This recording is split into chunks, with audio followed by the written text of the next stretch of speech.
Hi all welcome back to my channel Sirisha's world. Tasty tasty బ్రెడ్తో కజ్జికాయలు. అవునండి, మీరు విన్నది నిజమే.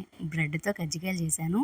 ముందుగా ఒక మిక్సీ జార్ తీసుకొని మిక్సీ జార్ 1 స్పూన్ ఎండు కొబ్బరి పొడి, డ్రై ఫ్రూట్స్, పంచదార, యాలకులు వేసుకొని మంచిగా గ్రైండ్ చేసుకోవాలండి. ఈ పౌడర్ ఒక బౌల్లో తీసుకొని మేడ్ గానీ పాలు గానీ వేసుకొని మనం ముద్ద పేస్ట్ లాగా అయితే చేసుకోవాలండి. ఇప్పుడు వేరే కప్పులో ఒక 2 స్పూన్స్ మైదా వేసుకొని కొద్దిగా వాటర్ వేసుకొని థిక్ పేస్ట్ అయితే చేసుకొని పక్కన పెట్టేసుకోవాలి. కావాల్సిన బ్రెడ్ స్లైసెస్ తీసుకొని సైడ్ పార్ట్ కట్ చేసుకొని చపాతీ రోల్ తో ఒకసారి రోల్ చేసి ఇలా గ్లాస్ తో చూపించినట్టు మనం కట్ చేసుకొని తడి క్లాత్ తో అయితే పైన ఒత్తుకోవాలండి. ఒకసారి మధ్యలోనే స్టఫింగ్ పెట్టేసి ఉడి చుట్టూ అయితే మైదా పిండి రోల్ చేసి ఇలా కజ్జికాయలు చేసుకొని పెట్టేసుకోవాలి. కోసం 1 కప్పు షుగర్ అయితే 1/2 కప్పు వాటర్ వేసుకొని అయితే పాకం జిగురు పాకం లాగా అయితే రావాలండి. యాలకులు వేయండి. ఇప్పుడు డీప్ ఫ్రై కోసం ఆయిల్ పెట్టుకొని మొత్తం ఇవన్నీ ఫ్రై చేసుకోవాలండి. గోల్డెన్ బ్రౌన్ కలర్ చూపిస్తున్న విధంగా ఫ్రై చేసినవి పాకంలో ఒక 10 మినిట్స్ ఉంచుకొని మనం బాదం పలుకులతో సర్వ్ చేసుకుంటే టేస్టీ టేస్టీ బ్రెడ్ కజ్జికాయలు అయితే రెడీ అండి. ట్రై చేసి ఎలా ఉందో కామెంట్ సెక్షన్ లో కామెంట్ చేయండి. వీడియో నచ్చినట్లయితే లైక్ చేయండి. Thank you for watching.